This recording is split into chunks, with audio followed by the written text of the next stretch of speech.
తెలంగాణలో రేషన్ కార్డుల వారికి శుభవార్త చెప్పిన రేవంత్ రెడ్డి. రేషన్ కార్డుల జారీపై కీలక నిర్ణయం. రేషన్ కార్డుల జారీపై సీఎం రేవంత్ రెడ్డి కీలక నిర్ణయం తీసుకున్నట్లు తెలుస్తుంది. గత 10 ఏళ్లలో రేషన్ కార్డుల జారీ ఆగిపోయింది. దీంతో చాలామంది పేదవారు రేషన్ కార్డుల కోసం ఎదురు చూస్తూ ఉన్నారు. తాజాగా కాంగ్రెస్ ప్రభుత్వం అధికారంలోకి రాగానే రేషన్ కార్డులు ఇస్తామని ప్రకటించింది. ప్రజాపాలనలో దరఖాస్తులతో పాటు రేషన్ కార్డు దరఖాస్తులను కూడా స్వీకరించింది.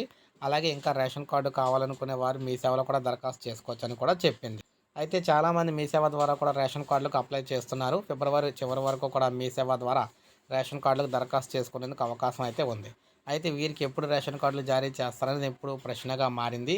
దీనిపై అధికారులను వివరణ కోరగా ప్రస్తుతం రాష్ట్రంలో రేషన్ కార్డు ఈకేవైసీ ప్రక్రియ కొనసాగుతోందని, ఇది ముగియగానే కొత్త రేషన్ కార్డులు జారీ చేస్తామన్నట్లు వీరైతే చెప్తున్నారు. అంటే మనకి సీఎం రేవంత్ రెడ్డి గారు చెప్పిన దాని ప్రకారం చూసుకుంటే రేషన్ కార్డు ఈకేవైసీ చేసుకోవడానికి ఫిబ్రవరి 29 వరకు అవకాశం ఉంది. ఈలోగా రేషన్ కార్డు ఈకేవైసీ పూర్తి చేసుకోవాలని అధికారులు సూచిస్తున్నారు. ఈకేవైసీ చేసుకుంటేనే రేషన్ కార్డు నుంచి పేరు తొలగిస్తామని, అంటే చేసుకోకపోతే తొలగిస్తామని హెచ్చరిస్తున్నారు. మార్చిలో కొత్త రేషన్ కార్డులు ఇచ్చే అవకాశం అయితే ఉంది.